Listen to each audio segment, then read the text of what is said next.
The year was 2087.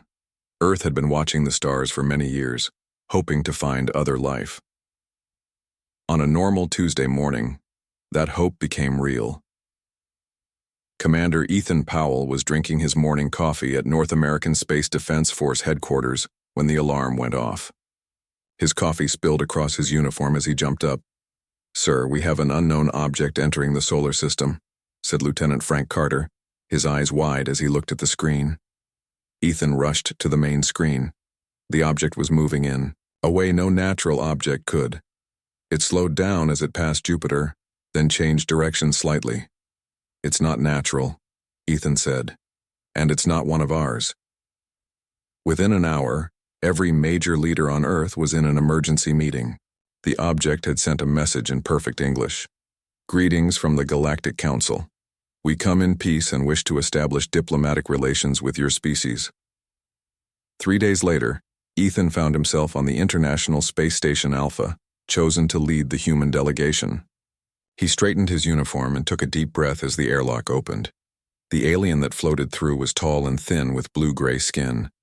It had 4 arms and large dark eyes that seemed to take in everything at once. "I am Ambassador Zextral, of the Juraxian Empire, representative of the Galactic Council," the alien said in a smooth voice that seemed to come from everywhere and nowhere at once. "We are pleased to finally meet with you formally." Ethan stepped forward. "Commander Ethan Powell of Earth, we welcome you to our solar system." The meeting room was tense. 6 humans sat across from 3 aliens. Besides Zextral, there was a short, stocky alien with red scales named Groth, and a tall, almost human-looking being with silver skin called Alara. "The Galactic Council has watched Earth for many years," Zextral explained. "Our council consists of the 7 most advanced species in this part of the galaxy. We oversee peaceful development and trade between over 300 different intelligent species." "Why have you waited until now to contact us?" Ethan asked. Zextral's large eyes blinked slowly. "To be honest, Commander Powell, your species has been classified as volatile. Your rapid technological growth combined with your history of warfare caused much debate among the Council. Some wanted to quarantine Earth entirely." The room fell silent. "Quarantine?" asked Dr. Susan Miller, Earth's leading xenobiologist. "What does that mean?" "It means," Groth said in a rough voice, "that some thought your kind too dangerous to allow into the greater galactic community." Ethan felt a chill run down his spine. "But you're here now. What changed?" "Those of us who believed in giving humanity a chance won the debate," Alara said with what looked like a smile. "We see great potential in your species. Your creativity and adaptability are unusual." The talks continued for hours. The aliens offered technological exchanges, cultural ambassadors, and even tourism opportunities. It all seemed too good to be true. Meanwhile, on Mars Colony, Lieutenant Olivia Garrison was having a late night. The alien delegation had shared a massive data package as a gesture of goodwill, and she was one of many scientists tasked with going through it. "Computer, translate section 42B, she said, rubbing her tired eyes. "Processing," the computer replied. A moment later, strange symbols transformed into English text on her screen. Olivia sat up straight. This section wasn't about cultural exchange or scientific knowledge. It was military information, detailed assessments of Earth's defense systems, weapon capabilities, and population centers. "Computer, is this in the public section of the data package?" she asked. "Negative. This section appears to be encrypted with a different algorithm than the main package." Olivia's heart raced. She had stumbled onto something she wasn't supposed to see. She quickly copied the data to a secure drive. "Computer, open a direct channel to Commander Powell on the space station." Unable to comply. "All communications to Space Station Alpha are currently experiencing technical difficulties." That was not normal. Not normal at all. "Try Earth defense." "Command." After several tense minutes, her screen showed Admiral Catherine Mason's stern face. "Lieutenant Garrison, this better be important. It's 3 a.m. here." "Ma'am, I found something in the alien data package. Military assessments of our defenses, weak points in our global infrastructure, and what looks like... She paused, hardly believing what she was seeing. Invasion scenarios. Admiral Mason's expression didn't change, but her voice dropped lower. Are you on a secure channel? Yes, ma'am. Triple encrypted. Good. Don't tell anyone else what you found. Continue your analysis, but keep it quiet. I'll have a team contact you in 6 hours. Just as Olivia was about to sign off, her computer beeped with an incoming message. Ma'am, I'm getting something strange. It's not on any of our normal channels. Put it through, the Admiral ordered. The screen split and strange symbols appeared. Slowly they formed into English words. Beware the Council's gifts, they come not in peace. Back on the space station, Ethan was showing Zextral and the other aliens Earth through the viewing window. Beautiful world, Zextral said. So much water, so many resources. Something in the way the alien said resources made Ethan uncomfortable. We value our planet, Ethan said carefully. We've learned hard lessons about protecting it. Yes, we've observed your environmental wars of the 2050s, Ilara said. Fascinating how your species turned potential extinction into motivation for unity. Ethan was surprised. You've been watching us that closely? Oh yes, Zextral said. We study all potential partners very carefully. Later that night, as Ethan tried to sleep in his small station quarters, his private communicator beeped. It was an emergency code from Admiral Mason. Powell, secure channel, acknowledge. Acknowledged. What's happening, Admiral? Listen carefully. Say nothing to the aliens. We have reason to believe their intentions may not be as peaceful as they claim. Lieutenant Garrison on Mars found military assessments in their data package. Ethan felt cold. What do you want me to do? Keep playing diplomat. Learn everything you can. We need time to prepare just in case. Yes, ma'am. What about... A loud bang echoed through the station and the lights flickered. We're having some kind of technical issue, Ethan said quickly. I'll contact you again when I can. He ended the call and grabbed his uniform. As he rushed toward the source of the noise, he saw Zextral floating down the corridor, all 4 arms working on what looked like the station's main communication panel. Ambassador, what are you doing? Zextral turned slowly. In the dim emergency lighting, the alien's eyes seemed darker, colder. Just examining your interesting technology, Commander Powell. We are very curious about how humans solve problems. Ethan noticed the panel was now dark. All communications with Earth were down. I'll have our technicians look at that right away, Ethan said, keeping his voice steady. No need, Zextral replied. I'm sure it will fix itself. Technology sometimes fails, doesn't it? Even the Council's technology isn't perfect. As Ethan looked into those alien eyes, he knew with absolute certainty that humanity was in danger. The question was, how much time did they have to prepare? 6 months had passed since the aliens first arrived. Earth had changed in ways no one could have imagined. Tall silver buildings given as gifts from the Galactic Council now stood in major cities. Ships from different alien worlds came and went from the new spaceport built on the dark side of the moon. Dr. Nathan Ward looked out the window of the Global Technology Integration Center in Geneva. The snow-covered Alps seemed so peaceful, so normal. Everything else had become strange. Doctor. Ward, the test is ready, said his colleague, Dr. Lisa Rodriguez. She looked tired. Everyone did these days. Let's proceed carefully, Nathan said. Something doesn't feel right about these power core specifications. The Council had shared technology beyond human understanding, faster-than-light travel theory, advanced medical devices that could cure most diseases, and quantum computers that made Earth's best technology look like children's toys. In return, Earth had shared its unique approaches to artificial intelligence and ways to build at the molecular level. But Nathan had started noticing problems, small errors in the alien designs, flaws that didn't make sense for such an advanced civilization. The power flow is stable at 30%, Lisa reported, watching the alien device glow with a soft blue light. moving to 40% as they recommended. Nathan frowned. Their instructions say to jump straight to 75% after that. That's a big leap. That's what they specified. Lisa adjusted the controls.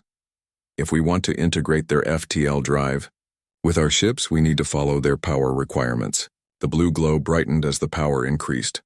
Nathan's worry grew stronger. Wait, he said suddenly. Look at these energy readings. They don't match the predicted pattern. Lisa leaned closer to her screen. You're right. It's building up. In the secondary chamber, instead of flowing through the explosion threw Nathan against the wall. Alarms blared. Through the smoke and flames, he saw half the testing facility was gone. Where Lisa had been standing was now just twisted metal and fire. On the neutral world of Centaurus Prime, Admiral Ethan Powell, promoted after first contact, walked through an alien marketplace. Strange foods, unusual creatures, and beings from 100 different worlds surrounded him. 6 months ago, he wouldn't have believed any of this existed. Admiral Powell, a voice called. A moment of your time?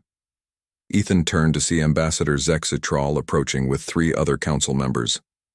After the incident on the space station, Zexitral had apologized for the misunderstanding about the communications panel. The Galactic Council session begins in 1 hour, Zexitral said. We hope Earth will support our motion regarding the mining rights in the Orion sector. I'll need to review the proposal first, Ethan replied carefully. Of course, said one of the other aliens, a purple-skinned being named Krelvor.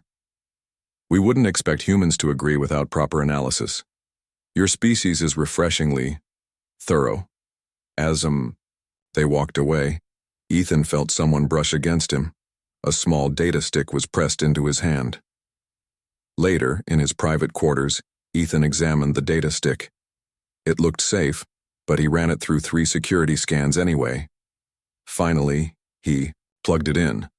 A hologram appeared of a gray-skinned alien with large, sad eyes. Admiral Powell of Earth, I am Krillvax of the Maraxian Collective. We must speak in secret. Meet me at the old temple ruins outside the city at sunset. Come alone. Your species is in grave danger. Ethan debated whether to go. It could be a trap. But something about the alien's desperate tone convinced him. The temple ruins were ancient and crumbling. As the twin suns of Centaurus Prime set, long shadows stretched across the stone. Ethan kept his hand near his concealed weapon. Thank you for coming, said a voice from behind a fallen column. Krillvax stepped out, looking nervously around. We don't have much time. What's this about? Ethan asked. Your Earth. It's next for what the Council calls cultural assimilation. My world was one of the last. They come with gifts and technology. They make you dependent on them. Then they take everything. Ethan's heart sank. This confirmed the worst fears Earth's leaders had been discussing in secret.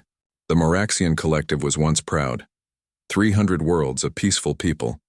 Now we are servants mining their resources, fighting their wars. They keep only a few of us alive to manage the rest. Why are you telling me this? Why help us? Krillvax's large eyes seemed to grow even sadder. Because we have forgotten how to resist. But humans have not yet forgotten. The Council fears you. They've never seen a species adapt so quickly to new technology. Back on Earth, Lieutenant Olivia Garrison had been promoted and now led a secret team.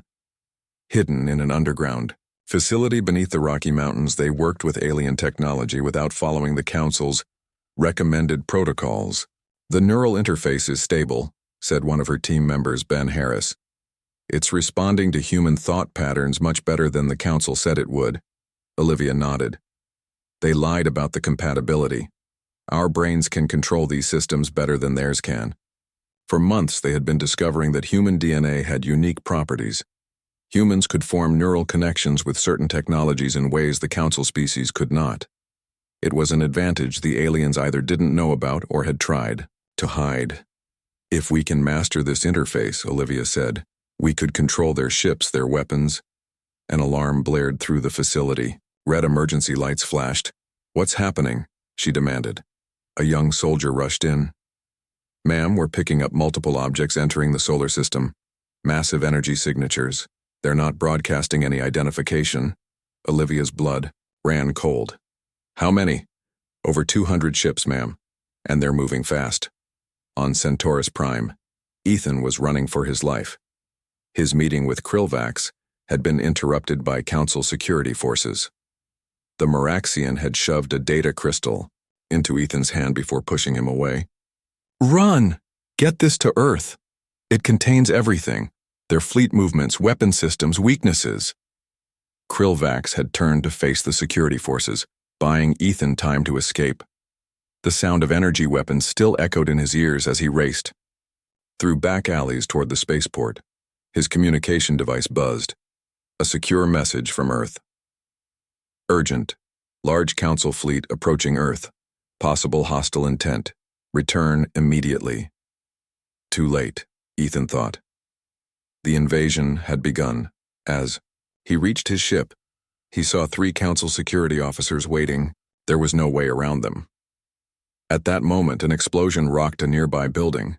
In the confusion, Ethan slipped past the distracted officers and sealed himself in his ship. As he prepared for emergency takeoff, he wondered who had caused the timely diversion. His answer came as a small alien ship fell into formation beside him once he reached orbit. The communication system beeped. Admiral Powell, came a familiar voice. Krillvax sent friends. We will escort you through the Council blockade. Earth must be warned. Earth must be ready. As his ship accelerated toward the jump point, Ethan looked at the data crystal that might hold the key to saving humanity. He only hoped he wouldn't be too late. The sky over Earth lit up like a second sun. The Council ships had released an electromagnetic pulse that spread across the planet. In seconds, most of the power grid went dark. Cities fell silent. Communications stopped. The first attack had begun. But humanity wasn't completely unprepared. Deep underground, in bunkers built after Lieutenant Garrison's early warning, backup systems hummed to life. Military leaders had been planning for this possibility for months. Status report, demanded General William Scott in the North American Defense Command Center, buried under a mountain. 80% of civilian infrastructure is down, reported a young officer. But our shielded military systems are operational. The alien EMP was powerful, but our preparations worked. On screens around the room, they watched as Earth's defensive satellites engaged the alien fleet. Bright flashes marked the deaths of human pilots as their ships were easily destroyed by superior alien weapons. Launch the Defiance, ordered General Scott. Now or never. On the far side of the moon, hidden from both Earth and alien scanners, a secret project was about to bear fruit.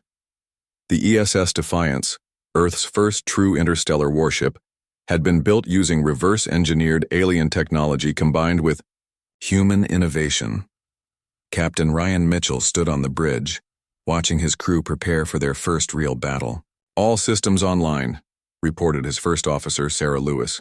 Shields at maximum, weapons hot. Ryan took a deep breath. Take us out. Full speed to Earth defense perimeter. The Defiance broke out of its hidden lunar shipyard, accelerating faster than any human vessel had moved before. The stolen alien engine technology worked perfectly. In orbit around Earth, the Council ships had formed a blockade and were methodically destroying Earth's defensive platforms. They never saw the Defiance coming.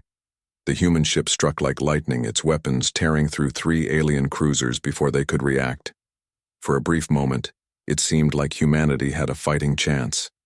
Then the main Council dreadnought turned its attention to the Defiance. A beam of energy unlike anything humans had ever seen cut through space. Evasive maneuvers, Ryan shouted. The ship lurched sideways, barely avoiding complete destruction.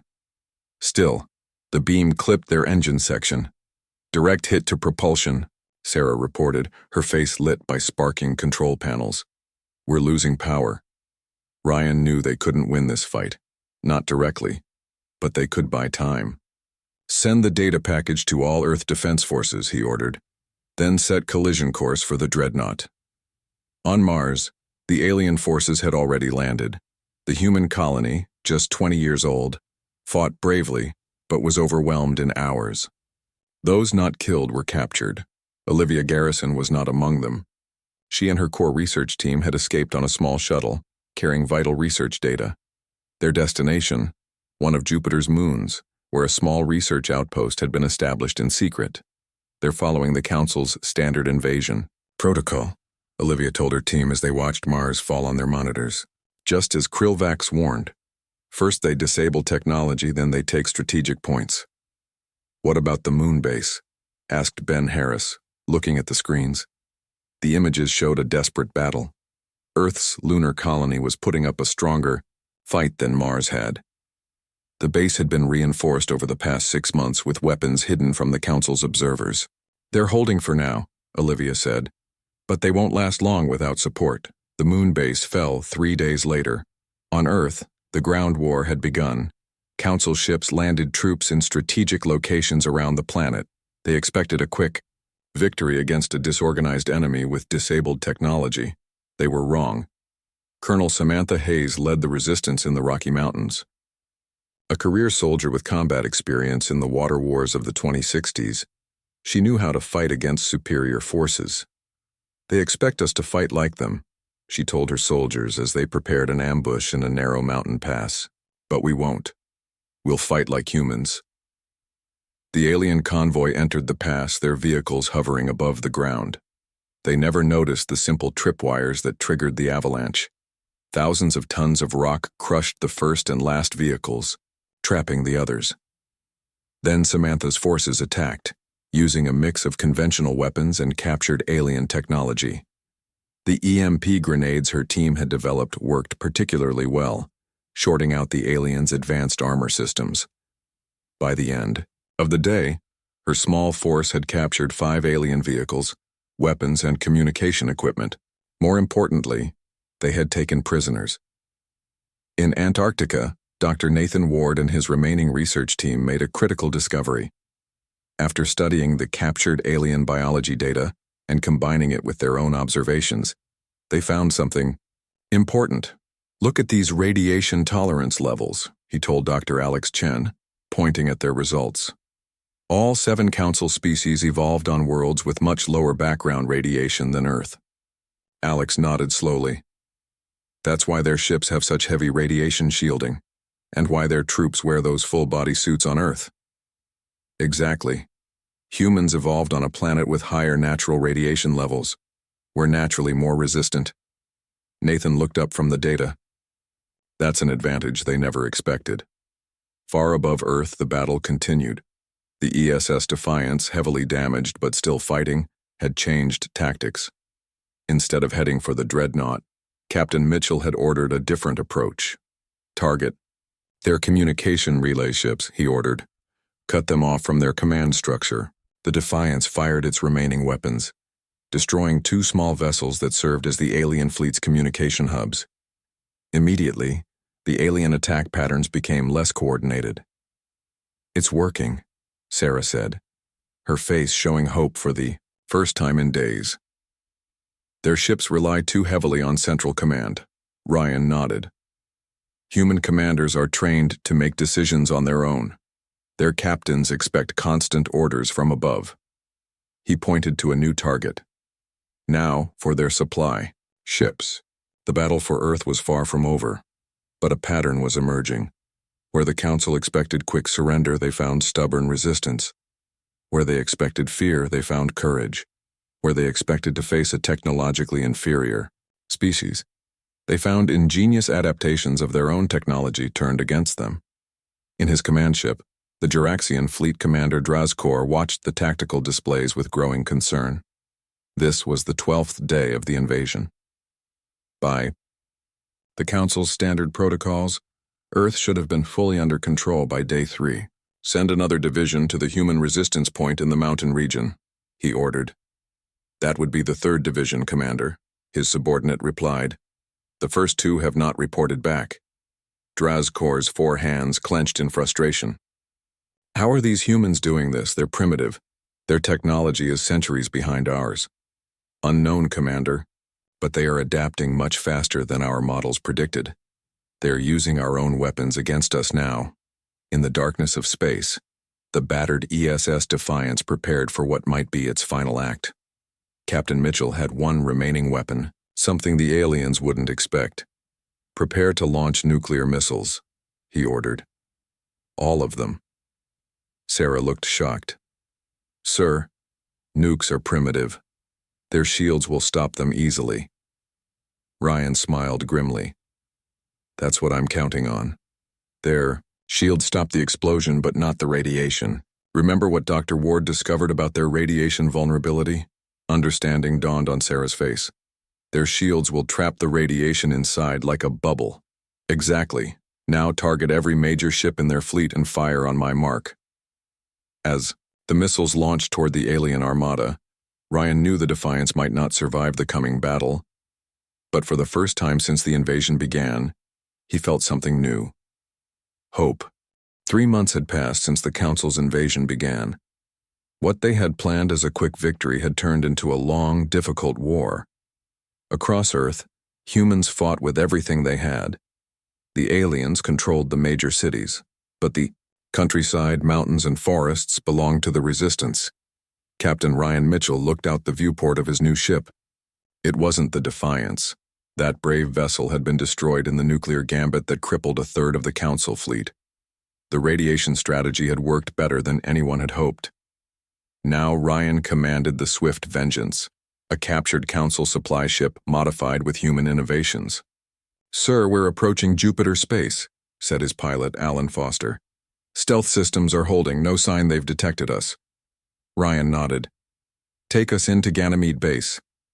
The hidden base on Jupiter's largest moon had become humanity's most important research center. Here, Olivia Garrison's team worked day and night to understand and improve upon alien technology. As Ryan's ship docked, he was surprised to see Admiral Ethan Powell waiting in the hangar. The Admiral had barely escaped Centaurus Prime and had been presumed dead for weeks. "Captain Mitchell," Ethan said with a tired smile. "Good to see you alive." "Likewise, sir. We thought you were lost." "Almost was. But I had help." Ethan gestured to a group of aliens standing nearby. They weren't Council species. These were shorter with gray skin and large dark eyes. "Meet our new allies. Representatives from the Meraxian Collective, the Zentari Federation, and the Lithoids. They all have their own reasons to hate the Council." Ryan was shocked.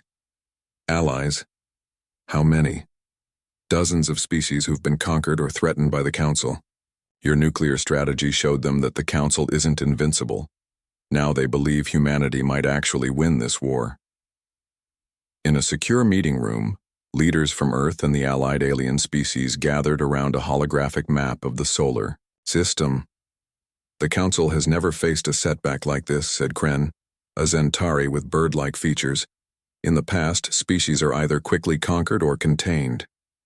"Humans are different," added Talak, a silicon-based lithoid whose body resembled living crystal. "Your adaptability exceeds anything in their behavioral models." Olivia Garrison entered the room carrying data tablets. Since escaping Mars, she had become the head of Earth's alien technology research. "We've completed analysis of the Council. Ship Captain Mitchell captured," she announced. "Their quantum communication system can be hacked. We can listen to their battle plans and maybe even send false orders." On Earth, the ground war had changed. Colonel Samantha Hayes now commanded a small army rather than just a resistance cell. Her forces had captured enough alien technology to fight back effectively. Her greatest success came 3 weeks ago. Near what used to be Denver, her soldiers had ambushed and captured Regional Commander Dravkor of the Juraxian forces. The high-ranking alien was now their prisoner. Samantha entered the room where Dravkor was held. The four-armed alien sat, stiffly in a specially designed chair. "Let's talk," she said, sitting across from him. "I will tell you nothing, human," Dravkor replied. His voice translator made his words sound flat. "Actually, you've already told us plenty without saying a word." Samantha placed a tablet on the table between them. "Your biology, your technology, your battle tactics, we're learning more every day." The alien's large eyes blinked slowly. "You cannot win. The Council has conquered hundreds of worlds. But you've never fought humans before, have you?" Samantha leaned forward. That's what really bothers you. We're not following your models, we're not behaving like we're supposed to. For the first time, the alien seemed uncomfortable. Your species is unpredictable. That's our greatest strength. Samantha stood up. And your greatest fear. In Antarctica, Dr. Nathan Ward and his team had finished their most important project. For months, they had been developing a weapon that exploited the radiation vulnerability of the Council species. It's ready, Nathan told Dr. Alex Chen as they looked at the small device on the lab table. The radiation bomb. Unlike a nuclear weapon, this device released no explosion or heat, only specific radiation frequencies that the Council species couldn't tolerate but were harmless to humans. How many can we make? Alex asked. With the materials we have. Maybe 50. We need to use them wisely. The plan was already in motion. Captain Mitchell would take the radiation bombs to attack the Council's forward operating base on Europa. If successful, it would be humanity's first step toward reclaiming their solar system. In space, the news of another development spread quickly among the human forces. 3 of the 7 Council species, the Arborians, the Quantum Collective, and the Aquilix Dominion, had secretly reached out to humanity with an offer. They want to switch sides, Admiral Powell explained to Earth's military command during a secure transmission. They've been dominated by the Juraxian Empire and its allies for millennia. They see this as their chance for freedom. On his captured Council ship, Captain Mitchell prepared his crew for their mission to Europa. The radiation bombs were secured in the cargo bay. His crew, a mix of humans and allied alien species, worked together, checking weapons and systems. This is more than just a raid, Ryan told them during the mission briefing. This is a message to the Council. If we succeed, we show the galaxy that humans will not be conquered. The mission to Europa was scheduled to begin in 6 hours. As Ryan reviewed the final plans, a communication came through from Earth. Captain Mitchell, said Colonel Hayes, her image flickering on the screen. We've gained new intelligence from our prisoner. The Council fleet is planning a major assault on our remaining strongholds. They're bringing in reinforcements from the Orion sector. Ryan frowned. When? 3 days. They're gathering near Saturn. If they succeed, we lose what's left of our organized resistance. After the call ended, Ryan stared at the mission plans. Europa was important, but this new threat changed everything. He made a quick decision and called Admiral Powell. Sir, I request permission to change our target. Instead of Europa, we should hit their gathering point near Saturn. We can use the radiation bombs there for maximum effect. There was a long pause before the Admiral replied. That would be much riskier, Captain. Their main fleet will be heavily defended. Yes, sir, but if we succeed, we could cripple their ability to launch a major offensive. Another pause. Then, permission granted. But be careful, Ryan. We can't afford to lose you or those bombs. As preparations for the new mission began, Ryan walked through his ship. In the mess hall, he found an unlikely sight. Humans and aliens from 4 different species sharing a meal together, talking and even laughing. One of the Meraxians, named Trell, noticed Ryan and waved him over. Captain, we were just discussing. An interesting observation, Trell said. In all the Council's history, they've never united different species the way humans have. They conquer. You cooperate. Ryan hadn't thought of it that way before. Maybe that's another advantage they didn't expect. Later, as he looked at the tactical plans for the Saturn mission, Ryan felt a strange mix of emotions. Fear, certainly. They were about to attack a superior force, but also hope. For the first time since the invasion, he believed humanity might not just survive, but change the galaxy forever. The Council had come to conquer Earth. Instead, they had awakened something they had never encountered before, a species that refused to be conquered, that adapted faster than they could respond, and that could inspire others to join their fight for freedom. They had wanted to add humans to their list of subjugated species. Instead, they might have started their own downfall. The space around Saturn glowed with the light of battle. Hundreds of ships from both sides fired weapons that lit up the darkness. This was the final battle, the moment that would decide the fate of Earth and perhaps the entire galaxy. Admiral, Ethan Powell commanded from the bridge of the ESS Unity, humanity's newest flagship. Built in secret using both human innovation and alien technology, it was the most powerful ship humans had ever created. "Status report," Ethan called out as the ship shook from a nearby explosion. "Shields holding at 60%, replied his tactical officer. "The Allied Arborian fleet is engaging the Juraxian dreadnoughts. Our fighters are providing support." On the main screen, Ethan watched as the combined fleet of human ships, rebel council species, and formerly subjugated alien races fought against the armada of the 4 loyalist council powers. The battle stretched from Saturn's rings to its largest moon, Titan.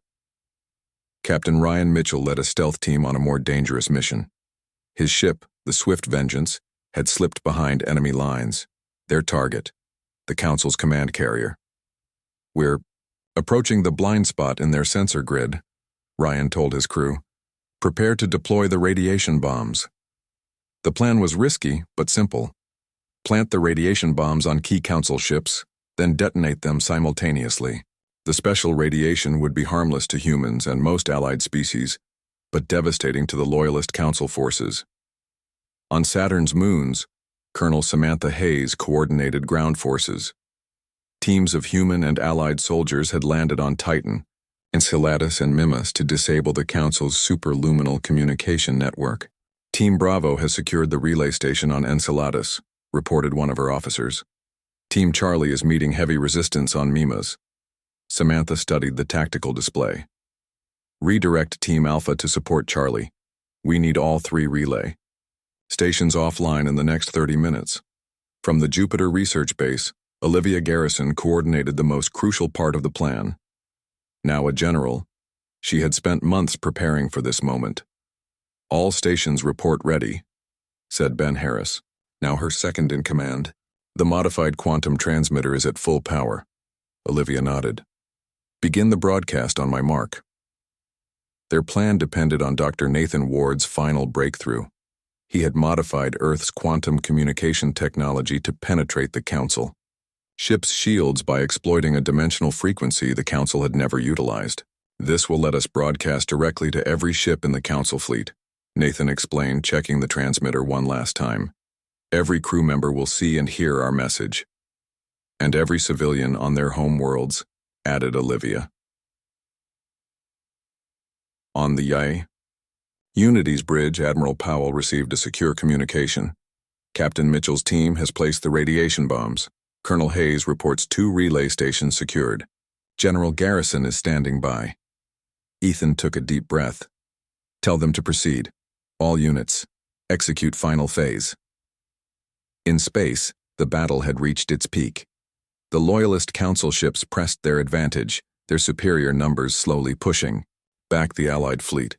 What they didn't know was that this was part of the plan, drawing them into a specific formation.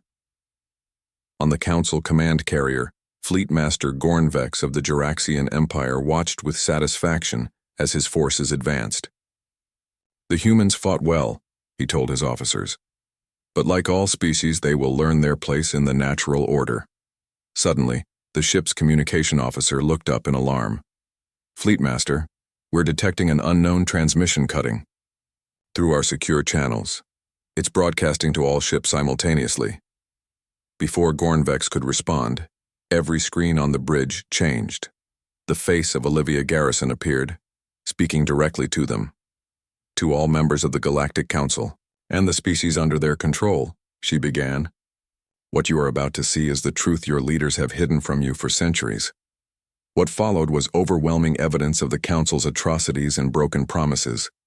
Records provided by Krillvax and other allies, secret communications between Council leaders planning invasions, and footage of peaceful species being subjugated or destroyed. "This isn't peacekeeping," Olivia continued. "This isn't advancement, this is empire building at the expense of countless innocent lives." The broadcast showed Council leaders admitting that many of their technological gifts were designed to fail, to keep other species dependent. It revealed that the 7 major Council species had agreed to share power while treating all others as resources to be exploited. On thousands of worlds across the galaxy, civilian populations of the Council, species watched in shock. They had been told they were bringing peace and advancement to primitive species. The reality was very different. On the Council command carrier, chaos erupted as crew members from the three wavering Council species, the Arborians, Quantum Collective, and Aqualix, began questioning orders. "Fleet Master," reported a sensor officer, "our ships are breaking formation. Several Arborian cruisers have ceased fire and are powering down weapons." Gornvex roared in anger. "This is human deception. Maintain battle positions." At that moment, Captain Mitchell gave the order. "Detonate radiation bombs, now." Across the battlefield, 50 radiation bombs activated simultaneously. There was no explosion, no visible effect, just invisible radiation that penetrated the Council ship's shields. The effect was immediate. On the Loyalist Council ships, crew members fell ill or unconscious. Systems continued to function, but there was no one able to operate them. "All units advance," ordered Admiral Powell. "Boarding teams prepare to capture disabled Council vessels." Within hours, the battle was over. The Allied forces had won a decisive victory. The four Loyalist Council powers had no choice but to request a ceasefire and direct negotiations with humanity. 1 year later, Earth hosted the signing of the new Galactic Charter.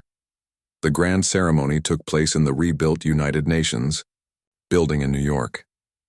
Representatives from over 300 species attended. The Council was officially disbanded. In its place, the Galactic Alliance was formed, a body where all species, regardless of technological development or military power, had equal representation. Admiral Powell, now Earth's official representative to the Alliance, stood with Captain Mitchell and General Garrison watching the proceedings. "Did you ever think we'd end up here?" Ryan asked, looking at the diverse gathering of aliens and humans working together. Ethan shook his head. "When they first arrived, I was just hoping we'd survive."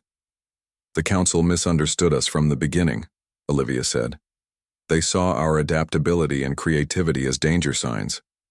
They never considered those might be our greatest gifts to the galaxy." As the new charter was signed, bringing peace to thousands of worlds, a Juraxian diplomat approached the human delegation. Unlike the arrogant Council members of the past, this one showed respect. "My species has ruled through strength for millennia," he said. "It will take time for us to learn new ways, but we are willing to learn from humanity." "What changed your mind about us?" Ethan asked. The Juraxian looked across the room where humans and dozens of alien species talked freely, sharing ideas without fear or dominance. "The Council sought to preserve order through control. You created something stronger, unity through respect. Even those of us who once feared you can see which approach leads to a better future." As the ceremony concluded, ships from hundreds of worlds lit up Earth's night sky in celebration. The stars that had once seemed so threatening now represented possibility and hope. Humanity, once classified as a volatile species to be contained or destroyed, had become the catalyst for a more just galactic community. Their greatest strength wasn't their resilience or inventiveness, though those had helped them survive. It was their fundamental belief that different didn't have to mean enemy, a concept that had never occurred to the ancient stagnant powers of the former Council. And that was perhaps the most human idea of all.